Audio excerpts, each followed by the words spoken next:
देखिए, सबसे पहले तो आज जो हम प्रधानमंत्री जी को धन्यवाद देंगे कि उन्होंने 1 लाख करोड़ रुपए की योजना युवाओं के लिए प्रारंभ की। जो पढ़ाई करके निकलता है, यदि उसको नौकरी मिलती है तो केंद्र सरकार उसको 15,000 रुपये देगी। इसमें लगभग 3.50 करोड़ युवाओं को रोजगार मिलेगा। ये लगता है कि ये प्रोत्साहन राशि से युवाओं में रोजगार का अवसर मिलेगा।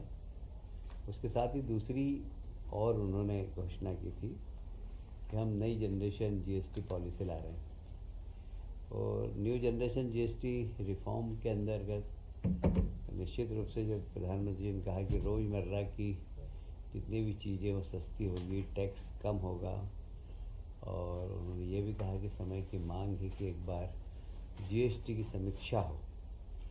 तो इससे मुझे लगता है कि सामान्य लोगों को टैक्स में राहत मिलेगी और थोड़े से इसका लाभ मिडिल क्लास, लोअर क्लास, इस सब को मिलेगा।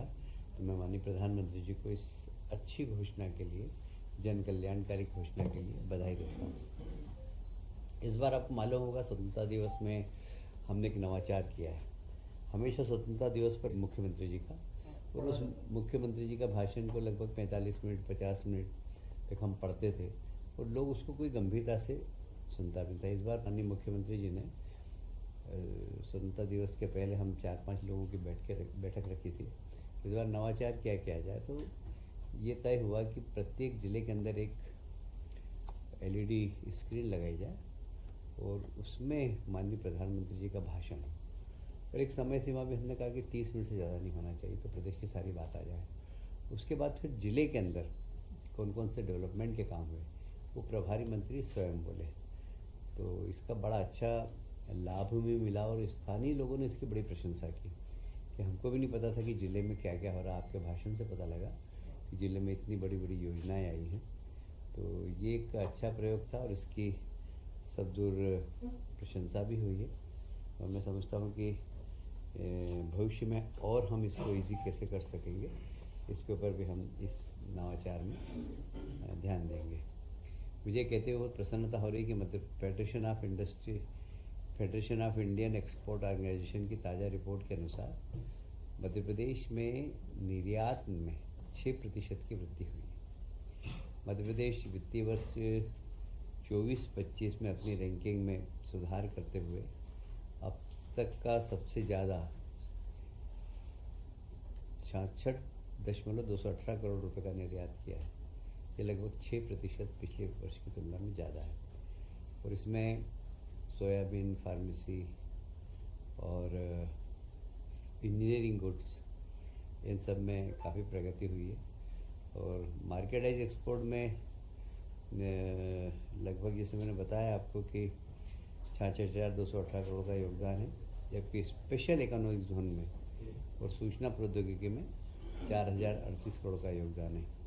इस क्षेत्र में हम पिछले वर्ष तक राष्ट्रीय स्तर पर 15वें स्थान पर थे, अब हम 11वें स्थान पर पहुंच गए और हम अगली बार और कोशिश करेंगे कि मध्य प्रदेश का निर्यात और बढ़े।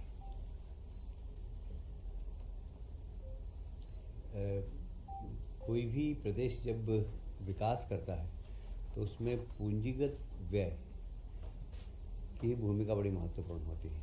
और मुझे कहते हुए बहुत प्रसन्नता है कि पिछले चालू वित्तीय वर्ष में हम तिमाही पूंजीगत व्यय में देश के जो प्रथम 3 राज्य हैं जिन्होंने डेवलपमेंट के लिए पूंजीगत राशि में बजट में प्रावधान किया, उसमें मध्य प्रदेश तीसरे नंबर पर है। गुजरात, जहाँ 65% पूंजीगत व्यय हो रहा है, उत्तर प्रदेश में 42% और मध्य प्रदेश में 41% बजट पूंजीगत व्यय में हुआ। ये एक विकसित होता है, विकासशील, एक विकसित होते हुए प्रदेश का द्योतक है और इसलिए मैं मुख्यमंत्री जी को इस बात के लिए बधाई देता हूँ।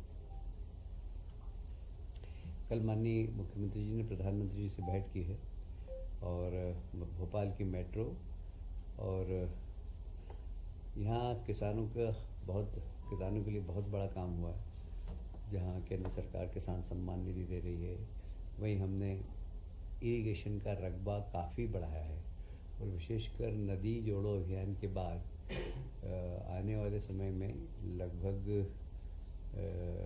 मध्य प्रदेश की 60 से 70% ज़मीन सिंचित हो जाएगी। तो एक बहुत बड़ी बात है। मुझे गर्व है कि पिछले दिनों राजनाथ सिंह जी ने रायसेन कुमरिया गांव में 10 अगस्त को BML आधुनिक रेल कोच कारखाने का शिलान्यास किया है। शायद आपकी जानकारी होगी कि पहले रेल के डिब्बे भी हम बाहर से मंगाते थे, अब हम स्वयं मैन्युफैक्चरिंग करेंगे और हमारे देश की रेल में कोशिश ये होगी कि हर चीज़ स्वदेशी हो और इस दिशा में पिछले 11 वर्षों में काफ़ी तेज़ी से काम हुआ है। इसी तरह धार में PM मित्रा पार्क, आप सभी जानते हैं, टेक्सटाइल का एक बहुत बड़ा पार्क बन रहा है और मध्य प्रदेश नहीं पूरा देश टेक्सटाइल के मामले में पूरी दुनिया में पहचान होती थी। कभी धीरे धीरे हमने अपनी पहचान खोई, पर हम पुनः पहचान बना रहे हैं। माननीय प्रधानमंत्री जी का बहुत रुचि है इसमें और इसलिए PM मित्रा पार्क यहाँ पर धार जिले के अंदर एक बड़ा बन रहा है। उसके उद्घाटन के लिए भी माननीय प्रधानमंत्री जी आने वाले हैं। और अभी आप जानते हैं कि हमने अलग अलग जिलों की विशेषता के अनुसार अलग अलग जिलों में कॉन्क्लेव किए। कटनी जो कि माइंस के लिए पहचाना जाता है, वहाँ पर भी हमारा 23 अगस्त को माइनिंग कॉन्क्लेव है और उसमें देश भर के माइनिंग क्षेत्र में काम करने वाले लोग आएंगे। इस कॉन्क्लेव में स्ट्रेटेजिक एवं क्रिटिकल मिनरल पर फोकस होगा। कल महाकाल की आखिरी सवारी निकली थी। इस बार हमने महाकाल की सवारी में अलग अलग प्रकार के प्रयोग किए। पहली सवारी जो निकली थी वो शंखनाद वैदिक मंत्रों के साथ ब्राह्मणों के नेतृत्व में निकली थी और दूसरी, तीसरी, चौथी, पाँचवीं, छठी में अलग अलग प्रकार के प्रयोग किए हमने, जिससे हमारे यहाँ की सांस्कृतिक परंपरा क्या क्या है। तो भारतीय लोक नृत्य जितने हैं अलग अलग देशों के, उन सब का प्रदर्शन वहाँ पर किया गया था। यह एक धार्मिक पर्यटन भी बने, ये हमारी कोशिश है। और कल की अंतिम सवारी में सब वर्ग के लोग थे, विशेषकर जनजाति वर्ग के लोग बहुत बड़ी संख्या में थे, जो जनजाति नृत्य करते हुए चल रहे थे और वो सबसे बड़ा आकर्षण का केंद्र था। एक इलेक्ट्रॉनिक मैन्युफैक्चरिंग क्लस्टर EMCS, ये बहुत महत्वपूर्ण प्रोजेक्ट यहाँ पर भोपाल के पास बैरसिया में डल रहा है। ये भारत सरकार के सहयोग से डल रहा है और विज्ञान एवं टेक्नोलॉजी विभाग इसका नोडल विभाग है। इसमें लगभग 371 करोड़ का निवेश होगा। ये रिसर्च एंड डेवलपमेंट के लिए काम करेगा। आप सभी जानते हैं मध्य प्रदेश में इलेक्ट्रॉनिक्स के क्षेत्र में काफ़ी इन्वेस्टमेंट आ रहा है। तो अभी 5 आयुर्वेदिक महाविद्यालय बन रहे हैं और वेलनेस सेंटर बन रहे हैं। सागर, शहडोल, नर्मदापुरम, मुरैना और बालाघाट, इसकी आज स्वीकृति मिली है और प्रत्येक महाविद्यालय की कंस्ट्रक्शन की कास्ट 70 करोड़ होगी। इस प्रकार ये पाँचों के लिए लगभग 350 करोड़ रुपए का एक अनुमानित लागत है। भोपाल के गांधी चिकित्सा महाविद्यालय में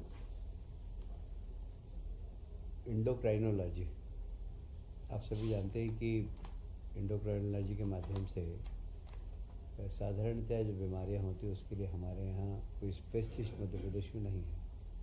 तो एक रिसर्च सेंटर पे बने, वहाँ पर R&D हो और विशेषज्ञ आए, इसके लिए इस विभाग की बहुत ज़रूरत थी। आज कैबिनेट ने इस एंडोक्राइनोलॉजी विभाग की स्थापना की स्वीकृति प्रदान की है। इसमें वर्तमान में MBBS पाठ्यक्रम की 250 सीट उपलब्ध है। भारत सरकार की केंद्र प्रवर्तित योजना के अंतर्गत जिसमें 134 सीटें स्वीकृति की गई हैं।